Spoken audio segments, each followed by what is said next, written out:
Bonjour à tous et bienvenue dans Cult Technique pour une nouvelle vidéo de presque qualité. Je suis avec l'ami Ker et on va vous parler de son deuxième réalisateur préféré. Effectivement, le premier son goth, c'est comme toujours LeBron James. Et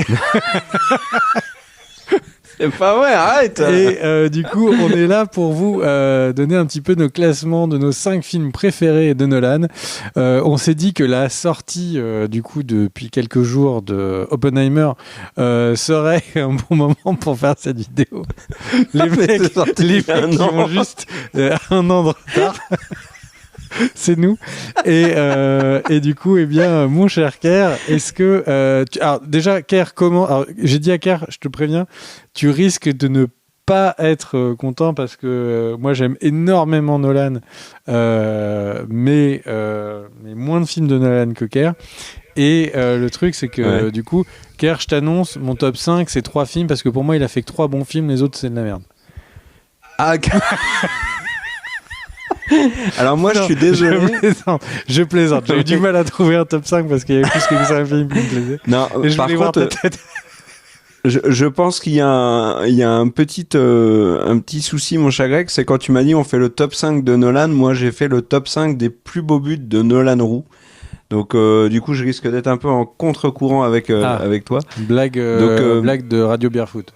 Bah exactement. J'ai hésité aussi avec Omniman dans Invincible. Je me suis dit, c'est pas facile de faire ça avec Nolan d'Invincible. Mais bon, partons sur Christopher Nolan, bien évidemment. Et mon cher Greg, comme c'est moi qui ai commencé mon top 5 sur Spielberg, que vous pouvez retrouver sur la chaîne, mon cher Greg, commence ton top 5 avec de Nolan et donc tu nous fais le 5e, moi je ferai le 5e, etc. Vous avez l'habitude. Greg il l'a dit que je n'allais pas être content. Je précise qu'il ne va pas non plus être content par mon top 5. Ah non, moi j'ai pas de souci, je suis beaucoup plus ouvert d'esprit. Du coup, arrête. Allez, vas-y, quel est ton 5e ? Du coup, mon 5e, c'est Le Prestige, film de 2005 que Nolan fait pour se détendre pendant la trilogie du Dark Knight. Il a envie comme ça de se faire un petit moment à lui. Vous et moi, notre moment à nous, c'est sans doute ce moment où on prend un bain à bulles en mettant plein de bougies autour de nous pendant qu'on mange de la glace au chocolat. Non, je sais pas. Ça m'est jamais arrivé de ma vie.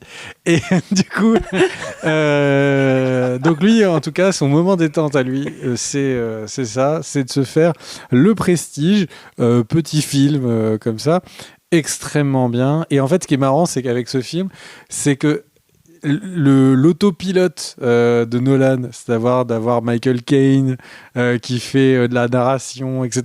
En fait, c'est déjà bien. Le film n'a pas commencé. Tu sais qu'il y a Michael Caine dedans. Tu sais que ça va rouler. Il n'y a pas de souci. Hugh Jackman qui est casté un peu contre toute attente, puisqu'à l'époque, il n'est pas du tout connu pour ce genre de rôle. Je trouve c'est un de ses meilleurs films. C'est la place de 5 est assez méritée. J'hésitais avec un autre film, mais un film très solide, très bon film, un film qui peut se revoir une fois ou deux. Des moments avec David Bowie en Tesla. Qui sont David Bowie qui incarne le personnage de Tesla, parce que du coup maintenant ça peut vouloir dire autre chose. Pas mal de moments réalisés avec de très belles réalisations. L'écriture de Nolan des Nolan est toujours excellente, avec le twist de fin qui donne de l'ampleur. Franchement excellent. Et quand on se rend compte de en fait qu'est-ce qui était en train de se tramer, bref, écoutez, moi je trouve qu'il est extrêmement solide et la fin le rend plus solide que on ne pensait au début du film. Voilà. Ouais, ok. Le Prestige, très bien. Moi, pour mon 5e, j'ai hésité aussi, en fait. J'ai beaucoup hésité sur ce top, en dehors des 2 premiers. Beaucoup d'hésitation. J'ai sorti Memento pour inclure un film que vous verrez bientôt à l'écran, qui est Oppenheimer. Donc Oppenheimer qui est sorti l'année dernière, véritable succès commercial, critique aussi bien évidemment, multi-oscarisé, et c'est amplement mérité. Très honnêtement, là, les 5 films que je vais citer de Nolan pour moi sont des très très gros films. Oppenheimer en fait partie. La grande force du film, bon, on a fait une critique sur la chaîne, vous pouvez la retrouver si vous voulez plus. Que ce soit plus développé, mais moi vraiment le truc qui m'a beaucoup marqué, c'est la grande qualité du casting et surtout de la capacité de Nolan à le diriger, que ce soit bien évidemment Cillian Murphy ou Robert Downey Jr., mais aussi par exemple Florence Pugh qui a un rôle beaucoup plus petit mais qui est, je trouve, bluffante dans ce film. Il y a plein d'acteurs aussi dans l'équipe autour d'Oppenheimer qui est très réussi. Il y a des scènes qui sont marquantes avec Einstein, etc. C'est un film qui a été... alors, c'est un paradoxe que je vais dire vu qu'il a été un énorme carton, mais il a été mal vendu dans le sens où on a dit vous verrez l'explosion, c'est quelque chose que vous n'avez jamais vu au cinéma, etc. Moi, c'est pas du tout l'explosion, je retiens d'Oppenheimer. C'est plein d'autres choses, mais je retiens beaucoup de choses de très très positives d'Oppenheimer, qui est un long biopic, mais qui est un très très bon biopic, et qui est la preuve aussi qu'on peut faire un biopic qui fonctionne. Alors, je parle commercialement, un film long qui fonctionne, un film R-rated qui fonctionne. Nolan a été très bon. C'est un peu dur de dire ça, mais c'est peut-être le film de la maturité de Nolan, où il prend un sujet qui est, donc en l'occurrence un biopic sur un sujet qui est très grave. En fait, donc les films d'avant, c'est l'adolescence. Non, pas du tout. Mais parce que du coup, c'est tout le reste de sa carrière en fait. Non. Mais je trouve qu'il a pris des risques avec ce film. Alors certains diront Dunkerque, c'est un peu dans le même registre, certes, mais là plus long. Il y a vraiment cette direction des interprètes qui est, je trouve, bluffante. Sur un sujet qui est très dur. Vraiment, c'est un très bon film, Oppenheimer. J'ai été pas agréablement surpris parce que je m'attendais pas à un mauvais film de Nolan. Mais je m'attendais pas à une réussite aussi impressionnante. Donc Oppenheimer 5e pour moi. Et toi, mon cher Greg, quel est ton numéro 4 ? Mon numéro 4, ça va être Inception. Et oui, et du coup, c'est de 2010, un film. Alors, excuse-moi, mais j'ai du mal à te croire. Je vais vérifier que la toupie s'arrête pour vérifier qu'on n'est pas dans un monde virtuel, parce que là, j'ai du mal à... 4e ? Non, vas-y, continue. 4e. Et 4e et demi, et 4e 3/4, et 4e 0,9. Du coup, le Inception, bon, un film de Nolan. Il y a Nolan, il y a Michael Caine, donc c'est déjà un bon film. Il y a accessoirement Michael Caine qui a du coup donné la fin à De la Toupie pour dire qu'est-ce que ça voulait dire quelques années après en interview, parce qu'il y a un certain âge en fait, on s'en fout de tout, et puis on a autre chose à faire. Et le truc, c'est que c'est un film visuellement qui est incroyable. Évidemment, il crée des nouveaux types de direction artistique. Doctor Strange n'existe pas sans Inception, mais ce n'est pas que ça. C'est aussi une envie jusque boutiste de Nolan de faire des effets visuels réels, quitte à oui, alors en fait mes personnages ils vont tourner, la gravité va se transformer et tout. Ah ok, on va les mettre sur des câbles, puis on va faire qu'un fond vert. Ah non, vous allez faire une pièce entière et la pièce va tourner et le fond de la pièce va tourner dans l'autre sens. Ah ok. Bon bah du coup niveau budget décor on va mettre la max. Hein. Donc c'est un réalisateur qui va jusqu'au bout, clairement. C'est un réalisateur qui n'oublie pas l'histoire, et ça c'est cool. Et c'est un réalisateur qui sait diriger les acteurs, parce que le casting de Inception, il commence à se poser là, quoi. T'as DiCaprio, Lewitt, Hardy, Murphy, Marion Cotillard, évidemment. T'as Elliot Page. T'as Michael Caine que j'ai déjà cité. T'as un casting de beaucoup. T'as Cillian Murphy dans un de ses meilleurs rôles. Que j'ai cité, je crois. Et au final, le truc, c'est que et pourtant tout le monde existe à l'image. Tout le monde a un temps. Bon, je vais dire un truc qui est une banalité, mais Hans Zimmer est un génie. Enfin, c'est complètement banal de dire ça en fait. Mais quand tu vois que les cornes de Inception, en fait, depuis le début, il est en train de te mettre La vie en rose remixée. Mais c'est un génie complet, quoi. Hans Zimmer, il trouve juste l'approche, la bonne approche pure, et il te le fait en plus avec une manière où ça a un style de ouf. C'est incroyable. C'est un génie. Bon, voilà, tout le monde le sait, donc je n'apprends rien à personne. Mais c'est sûr que Hans Zimmer, à chaque fois que tu regardes de quelle manière tu rentres dans le détail, il a approché un film, tu te dis mais c'est juste incroyable. Donc voilà. Donc Inception en 4. Voilà, je trouve ça pas mal. Ok. Quel est ton 3 ? Moi, mon 4. Ton 4, pardon. Mon 4, c'est The Dark Knight. Je suis désolé de le mettre que 4e. Je vais en parler très rapidement parce que je pense que quelqu'un d'autre dans cette vidéo en reparlera. Donc, The Dark Knight 2008, deuxième épisode de la trilogie Batman signé Nolan. Après un Batman Begins que moi j'ai beaucoup aimé. Qui était déjà alors qui avait des défauts, hein, mais je trouve que Nolan avait fait une entrée dans le monde super-héroïque très séduisante. Là, dans The Dark Knight, il met la barre très haut. C'est clairement un des meilleurs films de super-héros de l'histoire. Il est en plus, il y a toute une histoire autour de ce film qui va le rendre un peu mythique. Avec le décès tragique de Heath Ledger qui en plus a le rôle de sa vie. Il y a Aaron Eckhart qu'on avait vu dans plein de trucs mais qui était pas un acteur incroyable, qui est très très bon en double face. Christian Bale, qui était qui en imposait pas dans Begins parce qu'il était le Bruce Wayne naissant, et qui là vraiment en impose vraiment en Chevalier Noir. Et la fin avec cette dernière réplique de Gordon et en est la parfaite illustration. Je trouve tout est réussi dans ce film.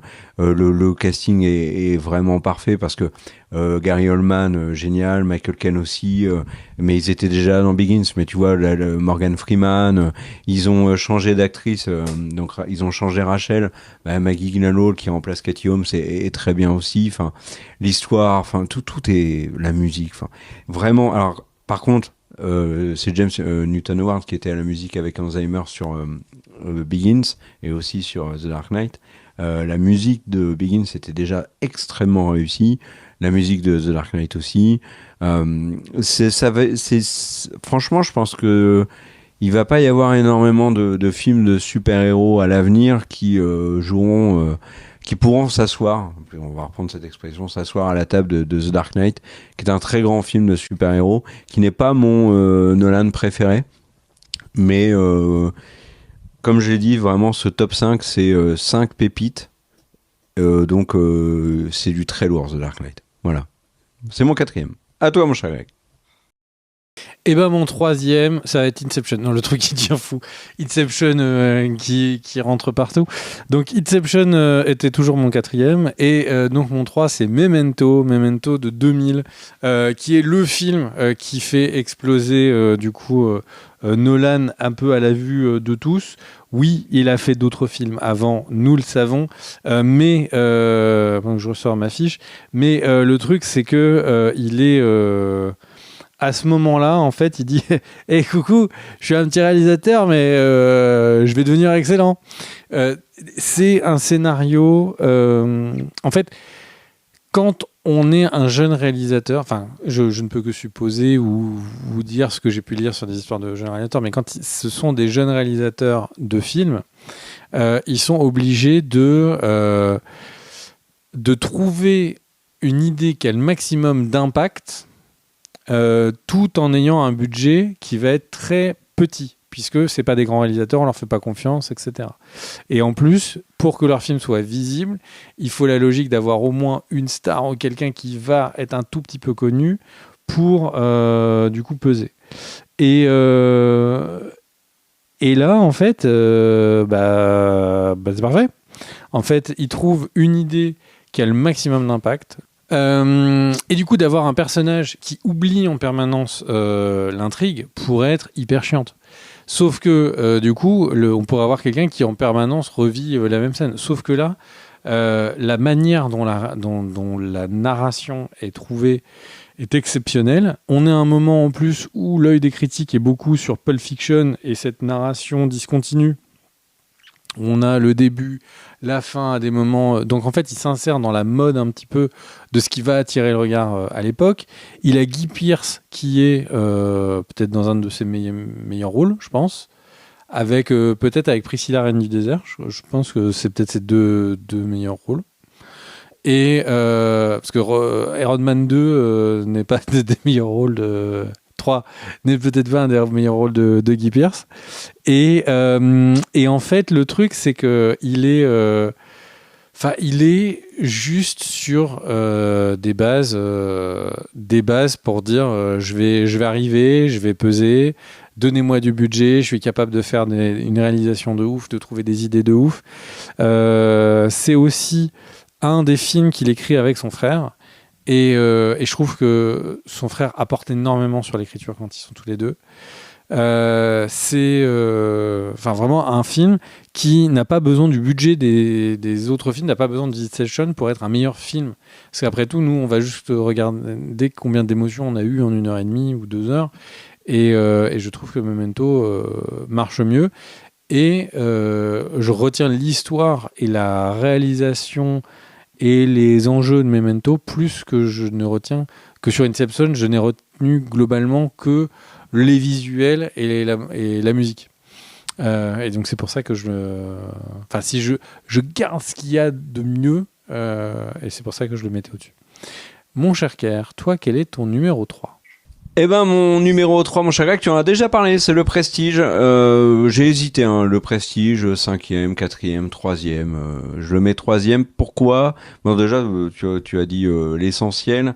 C'est un film qui m'a beaucoup étonné. C'est un film qui cache, et c'est le sujet, donc ça tombe bien, qui cache admirablement bien son jeu. Où Nolan s'éclate vraiment avec un casting hyper quali, parce que t'as cité Bell, Jackman notamment, mais je trouve que Scarlett Johansson dans le film est génial. Découverte de Rebecca Hall à ce moment-là, que j'ai beaucoup apprécié aussi. Le plaisir de voir David Bowie à l'écran, dans un vrai rôle en plus, parce qu'il est pas là que en accessoire. Puis le duel Bale-Jackman qui prend en trip tout le film, et c'est vraiment un film de magicien pondu par un magicien. Et là vraiment au moment où est sorti Le Prestige, j'ai pris une très grosse claque. Nolan a fait mieux, je trouve, après, mais c'est un de ses très grands films.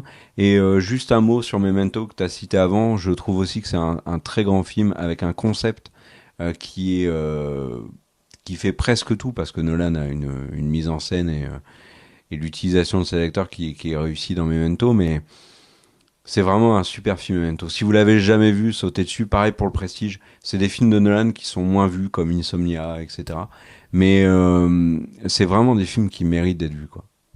Donc moi, numéro 3, Le Prestige, parce que je t'avoue que j'ai le côté un peu surprise qui m'a vraiment plu, et qui fait que je le mets devant The Dark Knight, tu vois, ou Oppenheimer. Il y a un vrai plaisir devant Le Prestige. Il y en a aussi devant les autres. Voilà pour mon numéro 3, mon cher Greg. Donc mon numéro 2 est évidemment Inception.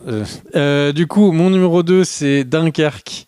Dunkerque qui est un film que j'ai par vraiment par respect pour les peuples du Nord que Kerr représente, voulu mettre dans le top de ce box-office. Film de 2017 que je n'ai vu que l'année dernière. Donc je sais pas, les bandes démos m'avaient pas donné envie, enfin les bandes annonces m'avaient pas donné envie. Et donc Dunkerque, un film qui au début ne m'a pas chauffé. Je l'ai vu vraiment en me disant il faut que je voie. Nolan est un extraordinaire réalisateur qui a fait un de mes films préférés. Il faut que je le voie.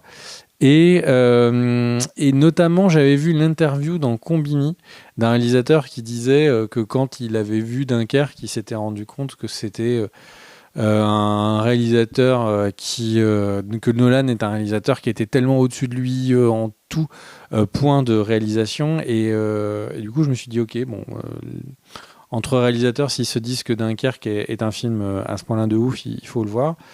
Et en fait, Dunkerque est un film assez étonnant parce que Nolan revient un petit peu à ses premiers amours avec cette narration discontinue. Et en fait, le truc, c'est que le film est extrêmement froid. Il y a des moments où il y a vraiment de longs moments où je trouve qu'il manque d'émotion, même, tout simplement. Entre les différents personnages, il y a un truc qui manque. Et après, en fait, le film, petit à petit, mais il y a un rythme qui apparaît, les scènes commencent à prendre aux tripes, la réalisation commence à prendre le dessus. Il y a cette scène évidemment avec les bombes qui explosent, etc., qui ont été parfaitement timées, mais il n'y a pas que ça. Il y a toutes les scènes d'aviation sont exceptionnelles. Et surtout, il y a cette relation entre des hommes qui se veulent très froids, très dignes de l'époque, et l'émotion forte que, évidemment, la guerre va créer. Il y a la mort du gamin. Enfin, il y a plein de trucs qui font qu'au fur et à mesure, ce film qui était fait pour que je l'apprécie peu, parce que ce moment de l'histoire, parce que ce film a réussi à plus m'émouvoir que les autres films de Nolan. Et c'est en ça que je le mets un peu au-dessus. Il n'a pas moins de moments visuellement impressionnants. La narration est extrêmement bien tenue. Cillian Murphy joue hyper bien dans le film. Il joue hyper bien. C'est un des meilleurs rôles de Cillian Murphy. Et voilà. Et quand je pense à Nolan, maintenant, j'ai du mal à ne pas se mettre ce film dans le deuxième de ma liste. Et toi, mon cher Kerr, quel est ton deuxième film ? Et Cillian Murphy, mon cher Greg, joue dans mon numéro 2 qui est Inception, La Toupie. Film qui lui aussi a été fait par Nolan entre deux Batman comme le Prestige, sauf que cette fois c'est entre The Dark Knight et Rises. C'était le deal qu'il avait avec la Warner, c'est il faisait un film à lui entre chaque Batman sorti en 2010. L'été 2010, moi j'ai trouvé que c'était du caviar parce qu'entre Inception et Toy Story 3 que j'ai vu plusieurs fois au cinéma, les deux d'ailleurs. J'ai vraiment apprécié. Film qui m'a marqué par son gigantisme. Visuellement, dans la mise en scène, dans le casting, dans la musique. Ce film m'a beaucoup impressionné. Il a une musique qu'on n'oublie pas, tu l'as déjà évoqué, il a un casting qui est très marquant, avec un DiCaprio qui est très bon et qui porte le film, Cillian Murphy qui a un rôle secondaire, mais où il a beaucoup de charisme. Je trouve c'est aussi si je dis pas de bêtises, c'est aussi le dernier film d'un acteur que j'aimais beaucoup et qui était Pete Postlethwaite, donc qui avait joué notamment dans des films avec Daniel Day-Lewis et puis que j'avais moi découvert plus jeune dans Le Monde Perdu, c'était celui qui jouait Roland Tembo. C'est aussi une révélation, tu vois. Il y a Joseph Gordon-Levitt de 500 jours ensemble que j'adore. Il y a Ellen Page qui est super dans le film, donc avant de devenir Elliot Page. Il y a Ken Watanabe que j'ai trouvé aussi excellent et que je découvre aussi dans Inception. Tom Hardy que je connaissais pas parce que j'avais pas vu Bronson, que j'adore dans Inception, que je trouve très charismatique. Marion Cotillard aussi. D'ailleurs, c'est étonnant et Nolan s'est excusé maintes et maintes fois, mais que après avoir donné à Marion Cotillard un rôle aussi fort dans Inception, il lui a donné un rôle aussi faible dans Rises, mais vraiment un excellent casting. Et puis il y a cette intrigue, la construction du film. Tu parlais d'intrigue qui est forte dans Memento, dans Inception aussi, et le fait qu'on ne sache pas. Alors tu dis Michael Caine a lâché le morceau. Moi je préfère la version de Nolan qui dit que finalement la bonne version est celle dans laquelle on croit. Mais vraiment la construction du film, la fin qui est une claque, les plans par exemple quand Gordon Levitt se bat dans le couloir que tu as évoqué, qui est très réussi, ou quand DiCaprio présente l'univers à Ellen Page et avec la ville qui se retourne et tout, c'est très impressionnant. La musique est une des plus belles partitions dans Zimmer, et pourtant Zimmer en a fait des tonnes. C'est vraiment un film qui est très spectaculaire, très prenant, moi qui m'a vraiment marqué. Donc Inception numéro 2 pour moi chez Nolan. Voilà mon cher Greg. Alors des mentions honorables avant de passer au number one. Je suis étonné que t'aies pas mis Interstellar dans ton top 5. Insomnia en mention honorable. Qui est un film, encore une fois, qu'on n'oublie pas, qui est un film qui marque, et avec Robin Williams qui joue hyper bien, Al Pacino aussi. Et c'est vrai que le film, on a cette impression qu'on est empêché on est entre le sommeil et l'endormissement pendant tout le film. C'est très réussi. Et toi, est-ce que tu as des mentions honorables ? Puisque tu parles d'Insomnia et de Robin Williams, donc déjà, qu'est-ce qui nous manque ? Mais aussi, c'est un moment de sa carrière où il coupe avec les comédies et il enchaîne donc Photo Obsession, que je vous invite à voir, donc, qui est sorti en 2002, et Insomnia dans la foulée, où il a des rôles beaucoup plus durs, beaucoup plus sombres. Et c'est Robin Williams, c'était un génie. Dans les mentions honorables, ou Insomnia, mais j'aimerais le revoir, Insomnia. J'ai pas mis Dunkerque dans mon top 5 parce que j'ai vraiment pas aimé le visionnage au cinéma. Mais avec Nolan, il faut se méfier. Donc c'est un film que je veux revoir, donc que je ne vais pas juger maintenant. Begins, j'en ai déjà parlé. Rises, alors Rises, c'est un paradoxe parce que le début de Rises, je l'adore, et notamment la première partie avec Bane, et puis ensuite le film s'écroule, pas totalement parce que la dernière partie il est pas loupé, mais ce Rises était pas à la hauteur de ce que j'en espérais. Et puis voilà, non, j'ai pas d'autres mentions honorables. Je suis vraiment étonné que t'aies pas du tout, même en mention honorable, cité Interstellar quand même. Tu fais exprès là. Non. En mention honorable, j'aurais dû mettre Rises. Tu as raison. Bon alors, quel est ton numéro 1 ? Bah alors vraiment, autant sur Spielberg, tu m'as étonné. Autant sur j'allais spoiler, sur Nolan, je n'ai aucun doute sur quel est ton numéro 1. Eh bien, comme tu le spoil comme à ton habitude, c'est le Dark Knight.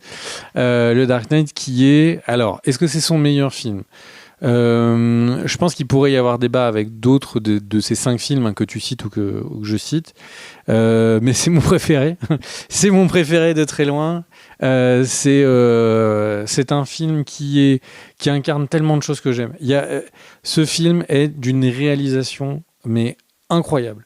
C'est-à-dire que alors les exemples que tout le monde connaît, il veut pas. C'est un moment en fait, il arrive et Warner lui dit OK, c'est budget ce que tu veux. Nolan, il dit, vous êtes sûr ? Je vais faire des trucs. Et Warner lui dit, il n'y a pas de problème, mon pote, tu nous fais gagner beaucoup d'argent, prends-en. Du coup, il dit, bon bah voilà, on va faire des effets, il y a le camion, il va se retourner, ok, pas de problème, CGI. Non, vous ne m'avez pas compris. J'ai dit, on va prendre un vrai camion, il va vraiment se retourner. Donc en fait, le truc, c'est qu'il fait une succession de il a une succession d'idées de mise en scène qui sont incroyables dans le film, mais qui vont du camion. Mais c'est pas le camion que je retiens en premier. C'est Heath Ledger qui slow clap dans le commissariat. C'est l'explosion de l'hôpital derrière lui. C'est cette scène où il arrive à retourner Aaron Eckhart pour qu'il devienne double face, en lui mettant un peu de chaos. Enfin, c'est un truc où en fait il y a le travail qu'a fait du coup Nolan, qui fait que le film est très haut, parce que sa réalisation est très haute. Le truc, c'est qu'il y a le scénario où je pense qu'ils prennent ce qu'il y a de plus ouf dans... Et pourquoi est-ce que dans tous les super-héros qui existent, Batman et Superman sont numéro 1 au-dessus de tous les autres super-héros? Et là, je prends DC et Marvel mélangés. Il y a quelque chose dans le mythe de Batman qui nous parle, qui parle à notre imaginaire, qui joue entre la peur et l'envie, etc. Et là, il réussit à créer tout ça, à rendre réaliste le fait qu'il y a un milliardaire qui va en costume taper des méchants, quoi. Et c'est un tour de force qui est fou. Il le fait avec la façon, enfin les scènes avec les voitures de jour et tout, parce que tu comprends, Batman c'est la nuit, de jour c'est Bruce Wayne qui va, et il va avec la Lambo. La réalisation est ouf, mais alors les acteurs mettent le film en un niveau au-dessus, quoi.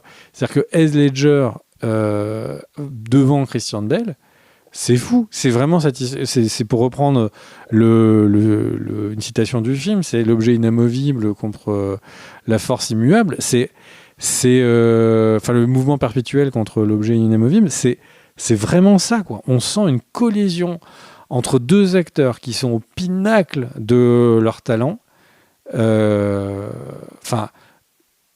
Heath Ledger dans le Joker, c'est quelque chose qu'on voit une fois tous les 100 films, quoi. Et là, on a cette prestation avec un réalisateur au sommet, avec Warner qui visiblement lui donne tous les moyens de faire ce qu'il veut. Voilà.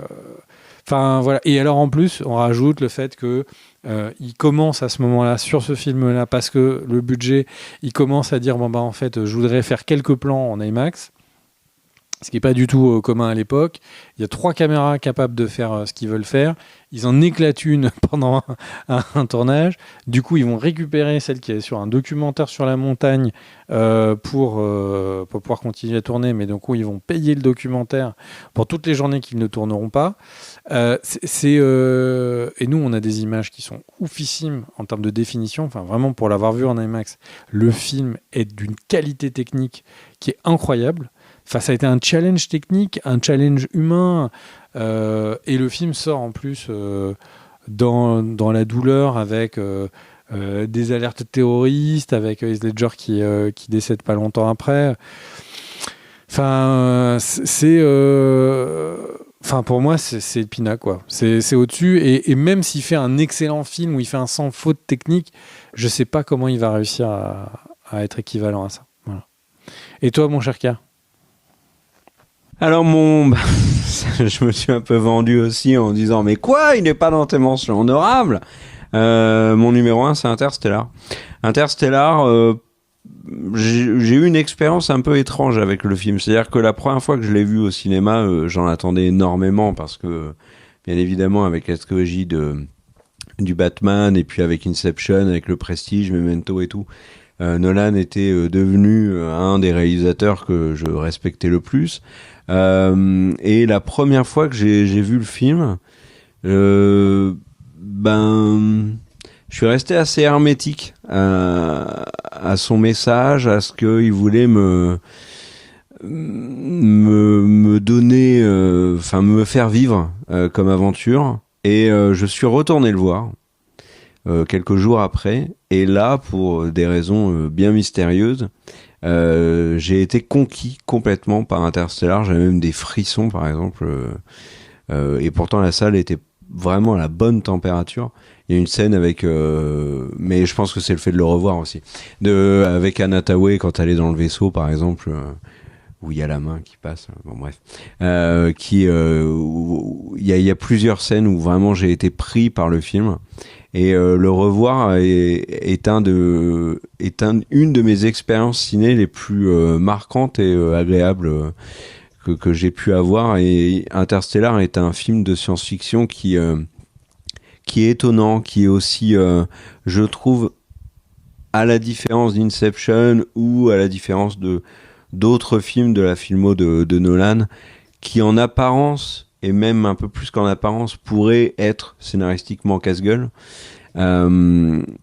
Mais c'est son film le plus poétique, c'est son film le plus beau au final. C'est un voyage, c'est l'amour d'un père qui voyage à travers l'univers pour sa fille et pour sauver l'humanité. Mais en fait, sauver l'humanité, c'est pas du tout ce qui lui importe. Ce qui lui importe, c'est de sauver Murphy. Et puis il y a des scènes qui sont très marquantes, hein, et qui sont même devenues des mèmes. Hein. Matthew McConaughey qui pleure en voyant la vidéo de sa fille. Enfin, il y a plein de scènes dans la bibliothèque, etc. Il y a plein de scènes d'Interstellar qui m'ont beaucoup marqué, tout en voyant les failles du film. Mais peu importe, vraiment, je l'aime beaucoup ce film et j'en accepte ses failles. J'aime aussi l'idée que, alors ça, j'ai découvert bien après. Qu'il y a une autre lecture possible d'Interstellar et qui est un peu une fin ouverte à la Inception. Et ça, j'ai trouvé ça très cool. Et puis, il faut quand même souligner que y a Paul Atreides qui joue dedans, donc Timothée Chalamet. T'avais grillé qui jouait dans Interstellar ? Je crois que j'ai vu une fois sur sa film. Bah oui, en fait, il joue. Mais pendant le film, je n'avais pas grillé. Bah non, mais bien évidemment, tu pouvais pas savoir que ça allait être Paul Atreides. Mais en fait, il joue le fils de Cooper, donc qu'on voit au début du film dans la voiture notamment. Donc, Matthew McConaughey est excellent. Tu parlais du jeu des acteurs et de Heath Ledger qui est incroyable dans The Dark Knight ou de Christian Bale ou Cillian Murphy, etc. Mais Nolan, alors, est-ce que c'est sa direction d'acteur ou est-ce que c'est parce qu'il sait très bien s'entourer? Mais dans ce film-là, Jessica Chastain est géniale, Anna Thaoué est géniale et Matthew McConaughey, il est incroyable. C'est un acteur qui est un peu étrange parce que il a eu une carrière un peu au début de sa carrière, il était très playboy, c'était le beau gosse que l'Amérique aimait, et puis ensuite il a un peu disparu, et puis il est revenu d'entre les morts avec True Detective, et derrière il confirme sur grand écran avec Interstellar et puis Dallas Buyers Club. Mais dans Interstellar, moi je le trouve vraiment incroyable, McConaughey. C'est un film qui m'a beaucoup touché. Tu vois, il y a plein de choses que j'ai trouvé. Le concept du temps qui passe plus vite, où ils sont, etc. Enfin, vraiment, c'est... Puis il y a des surprises, Matt Damon, Tars, enfin il y a plein de choses dans ce film. Il y a aussi David Gyasi qui est très bon dans le film, qui les accompagne avec Anna Thaoué dans l'espace.